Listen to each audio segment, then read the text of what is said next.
Jewellers మొట్టమొదటి factory outlet లో long హారాల పండుగ. లాంగ్ హారాల మీద ఫ్లాట్ 9.99% VA. ఈ ఆఫర్ నవంబర్ 8 నుంచి 16 వరకు. ఆఫర్ అన్ని శాఖలకు వర్తిస్తుంది. తెలుగు వారి నంబర్ 1 చాయిస్ తెలుగు మ్యాట్రిమోనీ. నమస్తే. ప్రస్తుతం ఆంధ్రప్రదేశ్లో చోటు చేసుకుంటున్నటువంటి రెండు కీలక పరిణామాలు.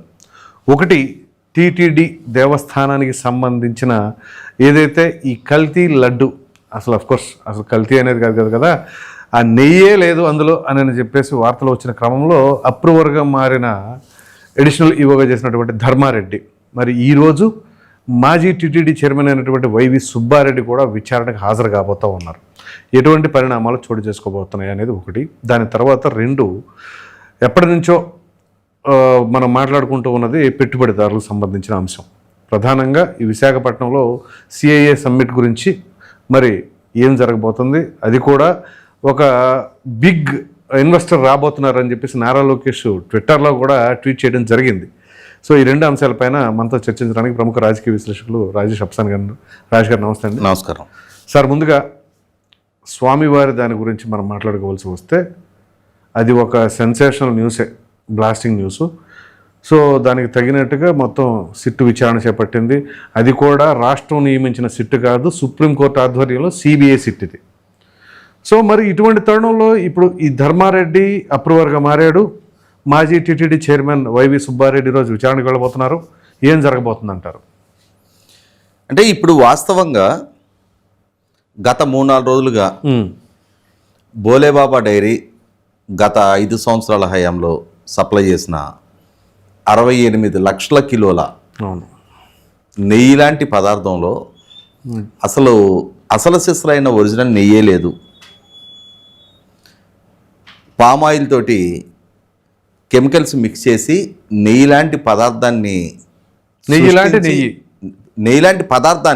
నెయ్యిలా భ్రమింపజేసే పదార్థాన్ని సృష్టించి దానిని తిరుమల శ్రీవారి నైవేద్యానికి వినియోగించే లడ్డూ తయారీలో వాడారు. 5 సంవత్సరాల పాటు 68 లక్షల కిలోలు ఈ విధంగానే సప్లై చేశారు. అంటే మనకి తెలుసు, ఇవాళ వస్తున్న గణాంకాల ప్రకారం ఆన్ యావరేజీ 60 నుంచి 65 వేల మంది పర్ డే శ్రీవారిని దర్శనం చేసుకుంటారు. వారాంతపు రోజుల్లో అయితే 85,000 నుంచి 90,000 మంది ఉంటారు. ప్రత్యేక పర్వదినాల్లో అయితే ఎండాకాలం సెలవులు, వైకుంఠ ఏకాదశి పర్వదినాలు, 1,20,000 బ్రహ్మోత్సవాలు, ఇటువంటి సందర్భాల్లో అయితే 1,00,000 మంది దాటుతారు. అంటే ఇక్కడ మనకి తెలిసి దాదాపుగా నెలకి సుమారుగా 20 నుంచి 25 లక్షల మంది దర్శనం చేసుకుంటా ఉన్నారు. అంటే సంవత్సరానికి సుమారుగా 2.5 నుంచి 3 కోట్ల మంది దర్శనం చేసుకుంటారు. అంటే ఈ 5 సంవత్సరాల కాలంలో సుమారుగా ఒక 15 కోట్ల మంది దర్శనం చేసుకొని ఉండొచ్చు. 12.5 నుంచి 15 కోట్ల మంది దర్శనం చేసుకొని ఉంటారు. ఇలా దర్శనానికి వచ్చిన వాళ్ళల్లో ప్రతి ఇండివిజువల్ కాకపోయినా కుటుంబానికి కనీసం 2 నుంచి 5-10 లడ్ల వరకు కొనుగోలు చేసుకెళ్తారు.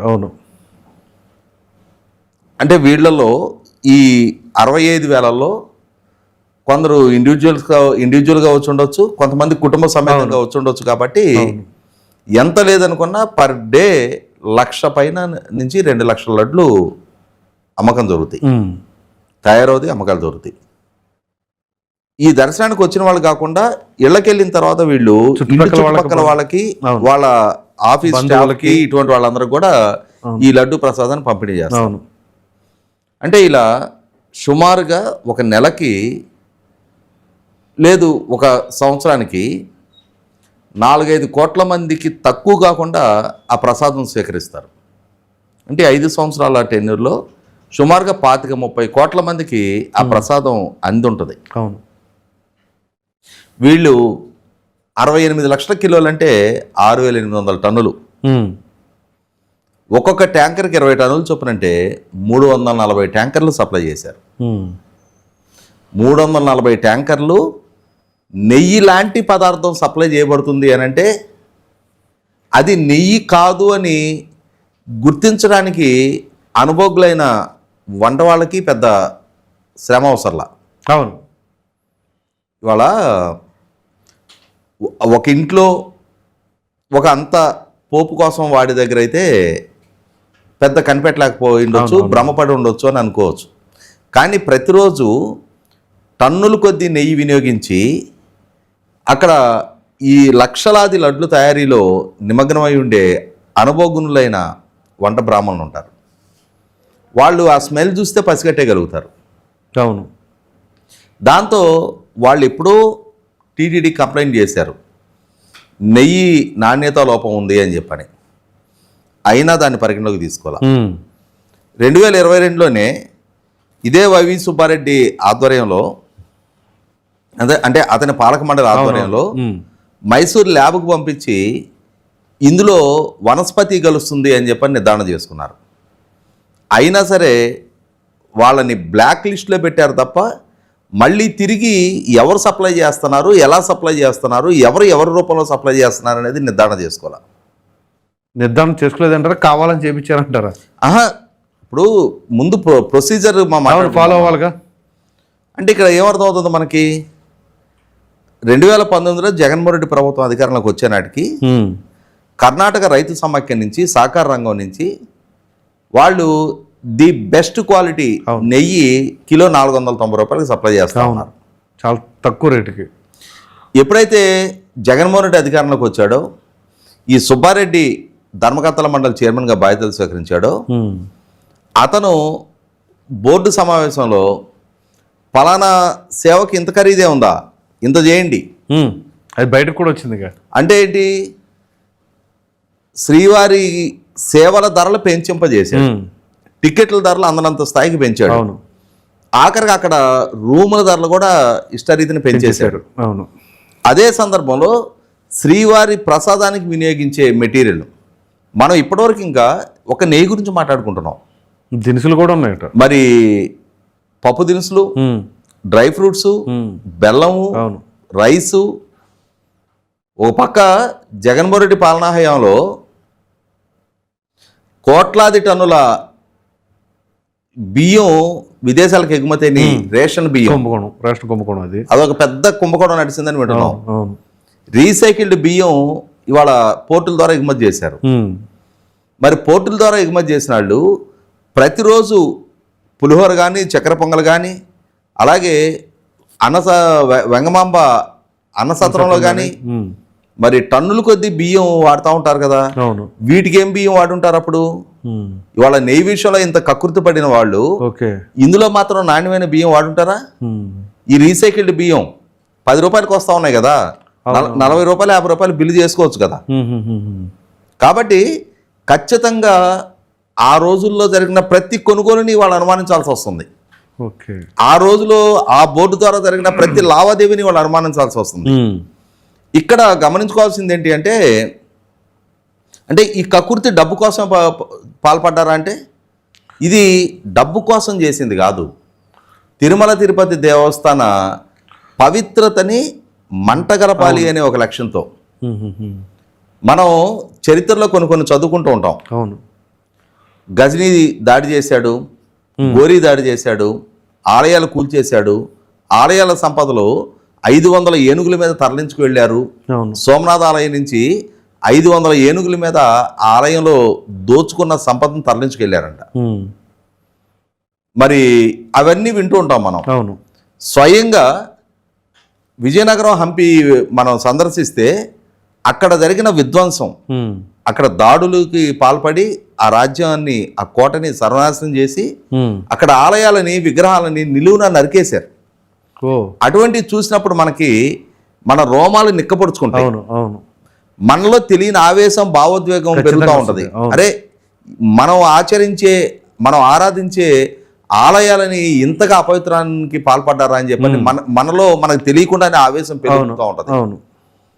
మరి ఎవరో బయట దేశాల నుంచి వచ్చి వాళ్ళు మత విద్వేషాలతో దాడులు చేశారు, ఆలయాలను ధ్వంసం చేశారంటే అర్థం ఉంది. మరి వాళ్ళ ప్రజాస్వామ్యబద్ధంగా ప్రజల చేత ఎన్నిక కాబడి రాజ్యాంగబద్ధంగా పరిపాలన చేస్తూ భయము, పక్షపాతము, రాగద్వేషాలకు అతీతంగా పరిపాలన చేస్తామని చెప్పని పాలకులుగా బాధ్యతలు చేపట్టిన తర్వాత మరి ఈ విధంగా కోట్లాది మంది భక్తుల మనోభావాలను గాయపరిచే విధంగా తెలిసి అపవిత్ర చర్యలకు పాల్పడ్డారు అని అంటే వీళ్ళ విషయంలో సమాజం ఏ విధంగా స్పందించాలి? ఇవాళ సాల్మన్ రష్డీ అనే ఒక రచయిత శాటానిక్ వర్సెస్ అని చెప్పని ఒక బుక్ రాశాడు. ఓకే. దాంట్లో మహమ్మద్ ప్రవక్తని కించపరుస్తూ రాశాడు అని చెప్పని అతన్ని శిరచ్ఛేదనం చేయమని చెప్పని ఫత్వా జారీ చేశారు. ఓకే. భారతీయ మూలాలు ఉన్న రచయితే సాల్మన్ రష్డీ. ఆయతుల్లా ఖొమేనీ అని చెప్పని నాటి ఇరాన్ అధ్యక్షుడు. సాల్మాన్ రష్డీ తల కనుక నరికితే $1 మిలియన్ ఇస్తాను అని చెప్పని ప్రకటన చేశాడు. ఓ. అలాగే 1992 బాబ్రీ మసీదు విధ్వంసం తర్వాత బంగ్లాదేశ్లో చెలరేగిన మత ఘర్షణల సందర్భంలో అక్కడ మైనారిటీలుగా ఉన్న హిందువుల మీద జరిగిన దాడులు, అత్యాచారాల నేపథ్యంలో తస్లిమా నస్రీన్ అని చెప్పిన ఒక బంగ్లాదేశ్ రచయిత్రి లజ్జా అని చెప్పిన ఒక బుక్ రాసింది. అంటే నిన్నటి వరకు ఇరుగు పొరుగుగా ఉన్న వాళ్ళని కేవలం మతం కారణంగా ఈ విధంగా అత్యాచారాలకు ఒడిగడతారా, నిన్నటి వరకు అన్నా చెల్లి అని పిలిపించుకున్న వాళ్ళు ఈ రోజు ఏ విధంగా వ్యవహరిస్తారా అని చెప్పని ఆమె ఒక బుక్ రాసింది. దానికి ఆమెను చంపేయమని చెప్పని బంగ్లాదేశ్ అక్కడ ఇస్లాం పెద్దలు ఫత్వా జారీ చేశారు. అంటే ఆయా మతాల్లో ఆ మతాలని అవమానిస్తూ ఏదైనా ఒక వ్యాఖ్య రాస్తేనే, ఒక బుక్ రాస్తేనే చంపేసేమనంతటి ఎక్స్ట్రీమ్ ఫత్వాలు అక్కడ జారీ అవుతా ఉన్నప్పుడు ఇవాళ కోట్లాది మంది భక్తుల మనోభావాలతో ముడిపడి ఉన్న అంశం. కోట్లాది మంది శతాబ్దాలుగా ఆ శ్రీవారిని ఆరాధించుకుంటూ ఇవాళ ఇప్పుడు మనందరం ఒక జిల్లాకు సంబంధించిన వాళ్ళమే. మనకు ఎలా ఉంటుంది, మన పుట్టినెంటుకలు అక్కడికి వెళ్ళి తీయించుకుంటాం, మన అన్నప్రాసనలు అక్కడ జరుగుతాయి, మన పెళ్లి ఇల్లు కుదిరితే తొలి కార్డు అక్కడికి పంపిస్తాం, కొన్ని పెళ్లిళ్ళు కూడా అక్కడ జరుగుతాయి. అంటే మన దైనందిక జీవితానికి తిరుమల క్షేత్రానికి అటువంటి అవినాభావ సంబంధం ముడిపడి ఉంటుంది మన ప్రతి కుటుంబంలో. మనలాంటి కొన్ని లక్షల కోట్ల మంది భక్తులు వాళ్ళ భారతదేశంలో ఉన్నారు. అటువంటప్పుడు అంతమంది భక్తులు అత్యంత పవిత్రంగా భావించే పాలక మండలి చైర్మన్లుగా మీరు ఒక నిర్ణయం తీసుకుంటే ఈ రోజు నుంచి ప్యాంట్లు వేసుకొని శ్రీవారి దర్శనానికి రావడానికి వీలు లేదు, మీరు సాంప్రదాయ వస్త్రాలు ధరించే రావాలి అని చెప్పని మీరు ఒక నిర్ణయం తీసుకుంటే కోట్లాది మంది భక్తులు దాన్ని హర్షిస్తారు, ఆచరిస్తూ దాన్ని పాటిస్తున్నారు. వాళ్ళు జీవితంలో ఎప్పుడు లుంగి కట్టుకోవటం చేతకాని వాళ్ళు కూడా రెడీమేడ్ అయినా సరే కొనుక్కొని కట్టుకొని వెళ్తా ఉన్నారు. లేదు మాకు ఆ లుంగి నిలవదు అనుకుంటే అంటే కుర్తా పైజమా వేసుకొని వెళ్తా ఉన్నారు, భారతీయ సాంప్రదాయ బట్టలే కదా అని చెప్పని. అంటే పాలక మండలిగా మీకు అటువంటి గౌరవం ప్రజల నుంచి దక్కుతా ఉంది. అటువంటి పాలక మండలి చైర్మన్లుగా ఉండి $319.80 ఏ తలకమాసినాడు బెస్ట్ క్వాలిటీ నెయ్యి సప్లై చేయగలుగుతాడు? అంటే అక్కడ సప్లై చేయలేరని చెప్పని తెలిసి కూడా ఆ టెండర్ కట్టబెట్టడం కోసం నిబంధనలన్నీ సడలించుకుంటూ వెళ్ళి పర్ డే 4 లక్షల లీటర్ల ఆవు పాలని ప్రాసెస్ చేసే డైరీ ఉండాలి అనే నిబంధన ఉంది. ఆ నిబంధన తీసేశారు. పర్ డే 8 టన్నుల నెయ్యి ప్రొక్యూర్ అవ్వగలిగే సామర్థ్యం ఉండాలి అన్నారు, దాన్ని తీసేశారు. పర్ డే 12 టన్నుల నెయ్యి కొనుగోలు చేస్తున్న రికార్డ్స్ ఉండాలి అన్నారు, దాన్ని తీసేశారు. డైరీ ఎస్టాబ్లిష్ అయ్యి కనీసం 3 సంవత్సరాలు అయ్యి ఉండాలి అన్న నిబంధన ఉంది, దాన్ని తీసేశారు. అంటే ఏంటి అక్కడ అనుభవజ్ఞులు, best quality, best processing experience and expertise ఉన్నాడని కాదు అని చెప్పని అసలు 1 లీటర్ కూడా ప్రాసెస్ చేయని ట్రేడర్లకు అవకాశం కల్పించడం కోసం మీకు కర్ణాటక రైతు సమాఖ్య నుంచి $490 ఆల్రెడీ సప్లై అవుతా ఉంది. అసలు టెండర్ రద్దు చేయాలనే ఆలోచన మీకు ఎందుకు వచ్చింది? కారణం ఏంటి? ఎందుకు రద్దు చేయాల్సి వచ్చింది? రేట్ ఎక్కువ అనడానికి మీరు 2 అసంబద్ధ నిర్ణయాలు చేశారు. ఒకటి, భక్తుడికి అందుబాటులో ఉన్న ధరలు ఉన్న రూములని దర్శనాలనేమో రేట్లు పెంచారు. రెండో పక్క బెస్ట్ క్వాలిటీ నెయ్యి సప్లై చేస్తా ఉంటే వాళ్ళని రేట్ ఎక్కువ అని చెప్పని రేటు తగ్గించమని అసలు మిమ్మల్ని ఎవరు కోరారు? అంటే మెరుగైన నాణ్యత కావాలి అనుకున్నప్పుడు మంచి ధర చెల్లించాల్సి వస్తుంది, ఇంకా చెల్లించవచ్చు. అంతేగాని ఇక్కడ మీరు లోయెస్ట్ ప్రైస్ బిడ్డింగ్కి వెళ్ళారు అని అంటే క్వాలిటీ విషయంలో కాంప్రమైజ్ అయినట్టే కదా. అంతే కదా. అంటే క్వాలిటీ విషయంలో కాంప్రమైజ్ అవుతున్నామని చెప్పని తెలిసి కూడా ఆ నేరానికి పాల్పడ్డారు అని అంటే కావాలని చేసి నెయ్యి కాని వస్తువుతోటి 5 సంవత్సరాల పాటు ప్రసాదం తయారు చేసి కోట్లాది మంది భక్తులతో పాటుగా సాక్షాత్తు స్వామివారికి కూడా అదే ప్రసాదాలు నివేదన చేశారు కదా. పెట్టారుగా. అసలు అన్నిటికన్నా ముఖ్యంగా రాష్ట్ర ప్రభుత్వం తరఫున ప్రతినిధి బృందాలు ఢిల్లీ వెళ్ళాయి. అవును. ప్రధానమంత్రి గారిని, రాష్ట్రపతి గారిని, ఉపరాష్ట్రపతి గారిని, కేంద్ర క్యాబినెట్ని వీళ్ళందరినీ కలుస్తుండేవాళ్ళు. వాళ్ళందరినీ కలిసిన ప్రతి సందర్భంలో కూడా తిరుపతి లడ్డూలు తీసుకెళ్లి ఇస్తూ ఉండేవాళ్ళు. అంటే ఆంధ్రప్రదేశ్ రాష్ట్ర ప్రభుత్వం తిరుమల శ్రీవారి ప్రసాద రూపంలో తీసుకొచ్చిన దాన్ని అత్యంత పవిత్రమైన ప్రసాదంగా భావించి వాళ్ళందరూ కూడా తీసుకుంటారుగా. మీరు ఏ క్వాలిటీ ప్రసాదాలు వాళ్ళకి అప్పచెప్పారు అంటే వాళ్ళ రాష్ట్ర ప్రభుత్వం తరఫున మీరు మీ మీద నమ్మకంతో ప్రసాదం స్వీకరించిన తిరుమల తిరుపతి దేవస్థాన యాజమాన్యం మీద నమ్మకంతో భక్తులు ప్రసాదం స్వీకరించుతూ ఉన్నారు. అలాగే ప్రభుత్వ ప్రతినిధులుగా మీరు ఇచ్చిన ప్రసాదాన్ని వాళ్ళు నమ్మకంగా స్వీకరించారు. అటువంటి ప్రసాదాన్ని కంటామినేట్ చేసి ఏ విధమైన సంకేతం ఇస్తూ ఉన్నారు? అసలు సిసలు శ్రీవారి పవిత్రతని భంగం కలిగించాలనే కుట్రతోటి, దుర్బుద్ధితోటి మీరు ఇటువంటి నేరానికి పాల్పడ్డారు. మిమ్మల్ని వాళ్ళ హిందూ సమాజం ద్రోహులుగా ప్రకటించాలి. గతంలో చంద్రబాబు నాయుడు గారు ఈ ఆరోపణ చేసిన సందర్భంగా జగన్మోహన్ రెడ్డి మీడియాలోకి వచ్చి ఏం చెప్పాడు? మా చిన్నాయన సూపర్ స్వామి. అవును అన్నారు, సూపర్ స్వామి అన్నారు. అంటే చాలా సంవత్సరాలు అయ్యప్ప మాలేసుకున్నాడు కాబట్టి అంటే గురుస్వామి అంటాం కూడా తెలియలేదు అతనికి. అదే మా చిన్నాన్న సూపర్ స్వామి అన్నాడు.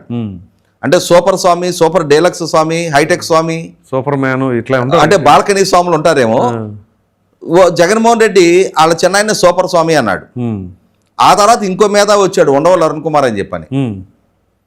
అతను ప్రెస్ మీట్ పెట్టి సహజంగా ఇవాళ ఈ మాత్రం ఆచార వ్యవహారాలు పరిరక్షింపబడుతున్నాయి అని అంటే ఆచార వ్యవహారాల పట్ల అవగాహన ఉండి కాపాడుకుంటూ వస్తున్న బ్రాహ్మణులు చాలా మంది కారణం. అవును.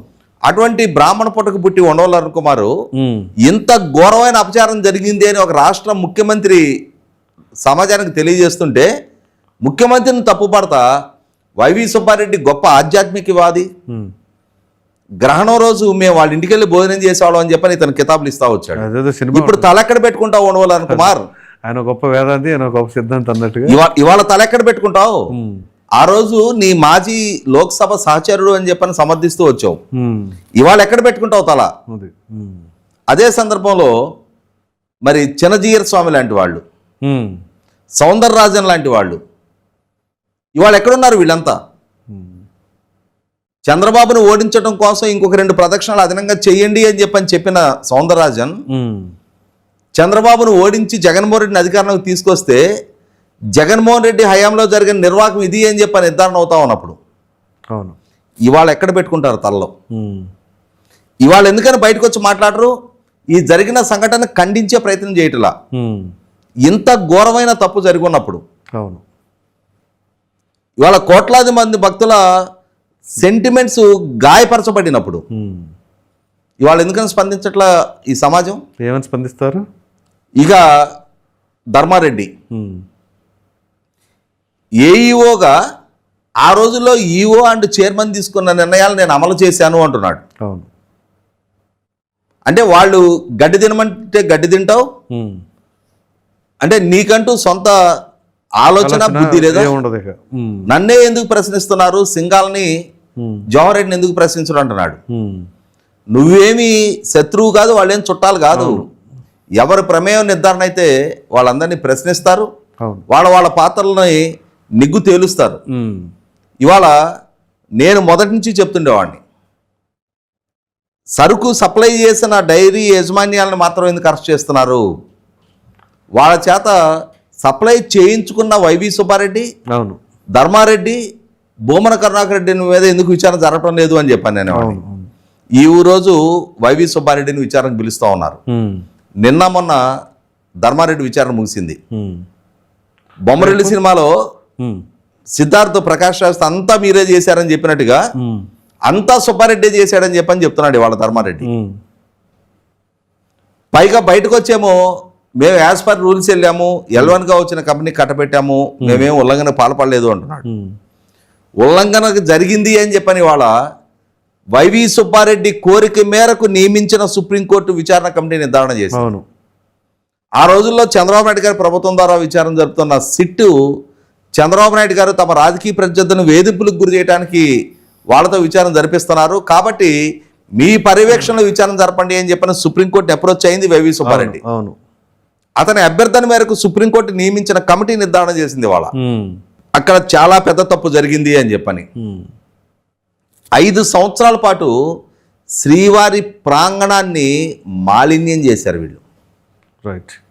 అటువంటప్పుడు అంటే ఇవాళ సాధారణ ఆహారపు కల్తీ చట్టాలో ఇంకోటి కాదు, కోట్లాది మంది భక్తుల మనోభావాలను గాయపరిచినందుకు ఈ విధమైన ఒక కుట్రకోణంతో ఒక మతం మీద ఆచార వ్యవహారాల మీద కోట్లాది మంది భక్తి ప్రవృత్తుల మీద వాళ్ళ మానసిక స్థితిగతుల మీద జరిగిన అతి పెద్ద దాడిది. రైట్. అంటే వాళ్ళ దేశంలో అంతర్గత సంక్షోభాన్ని తీసుకురావడం కోసం చేసిన ప్రయత్నంగానే దీన్ని పరిగణించాలి. రైట్. కాబట్టి మరి ఏ విధమైన కఠినమైన చట్టాలు ప్రయోగిస్తారు? ఇవాళ సుబ్బారెడ్డి ప్రమేయం ఆల్రెడీ నిర్ధారణ అవుతా ఉంది. సాక్షాత్తు ఇతను మాజీ సహచరుడు ధర్మారెడ్డి చెప్తా ఉన్నాడు అంతా చేసింది సుబ్బారెడ్డి అని చెప్పని. మరి ఆ సుబ్బారెడ్డిని ఈ విధమైన చర్యలకు పాల్పడుతూ ఉన్నప్పుడు మా చిన్నాయన అని చెప్పని ఒక టెన్యూర్కి 2వ టెన్యూర్ కూడా ఎక్స్టెండ్ చేసి కొనసాగించిన జగన్మోహన్ రెడ్డి ప్రమేయం నిర్ధారణ అవ్వాల్సిన అవసరం ఉంది.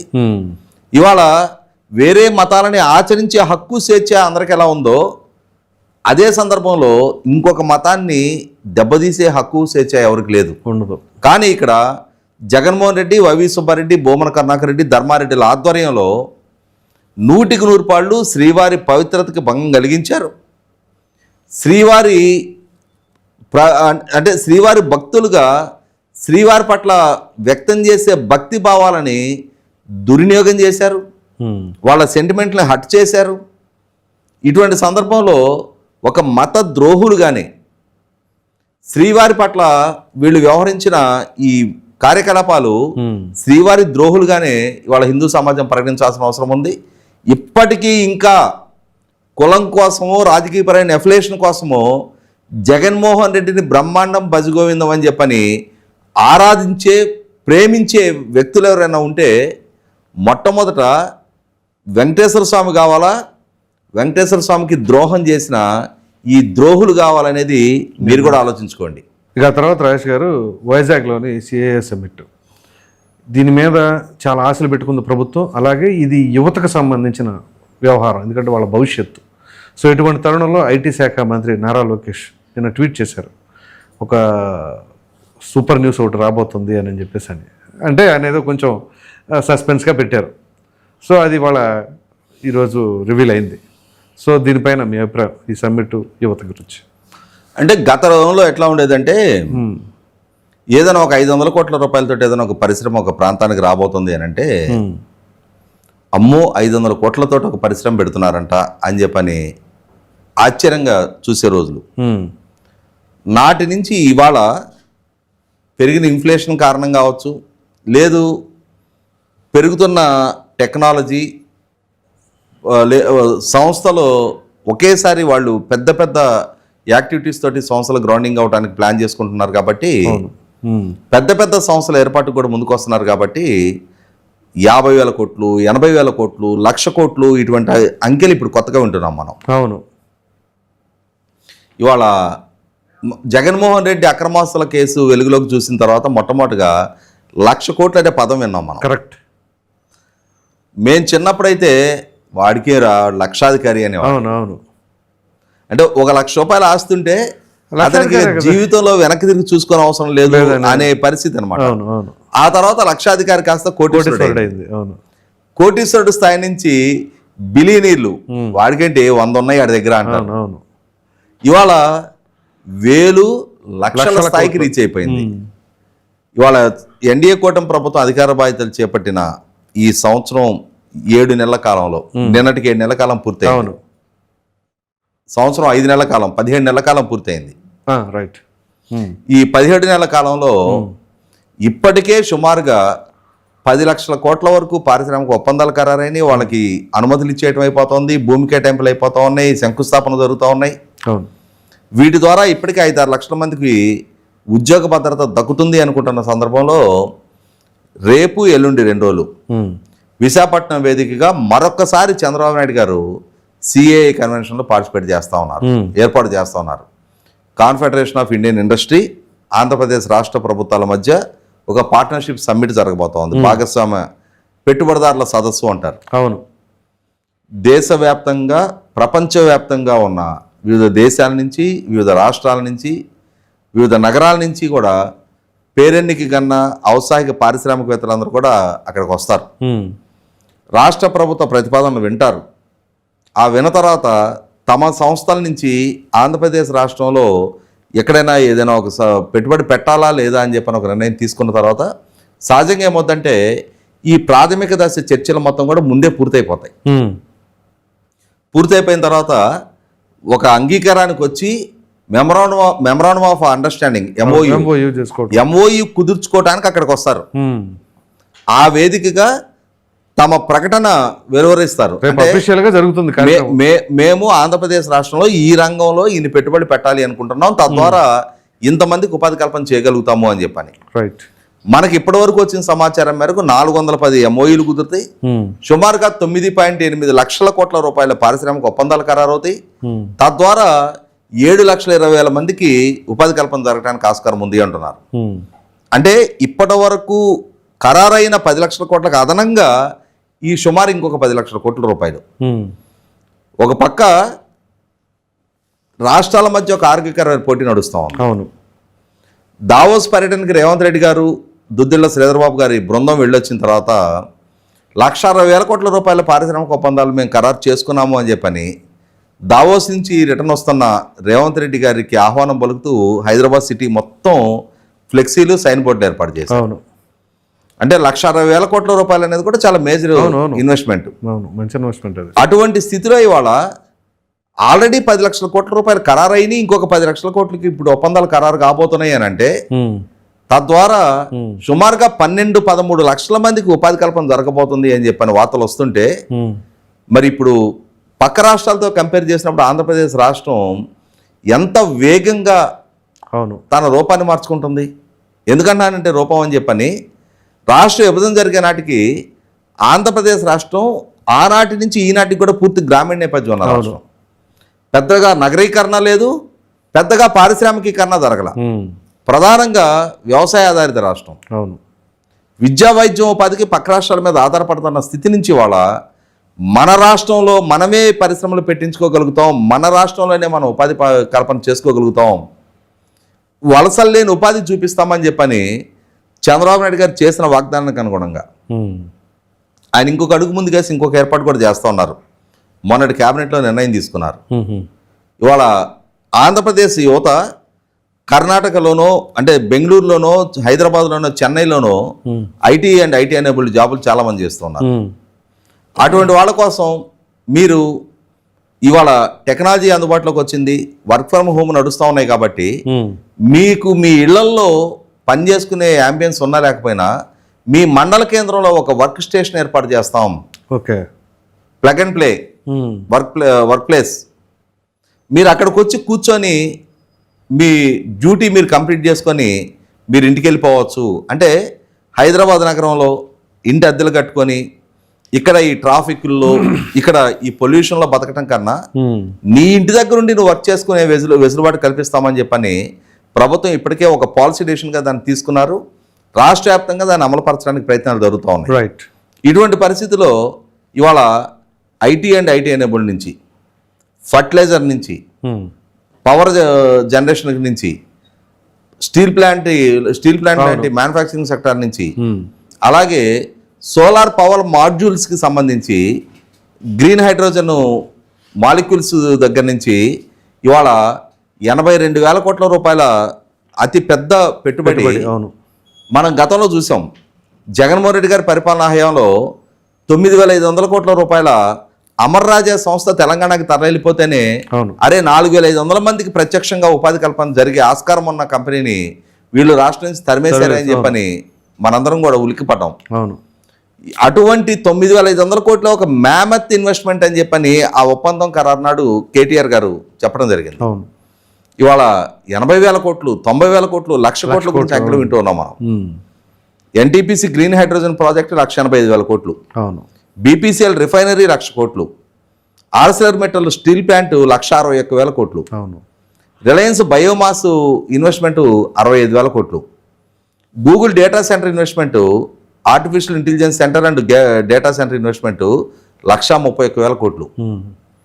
ఇవాళ 82,000 కోట్ల రూపాయల renewable energy, renewable molecules modules తయారీ, వీటికి సంబంధించి మరి అతి భారీ పెట్టుబడి వాళ్ళు అనౌన్స్ అయింది.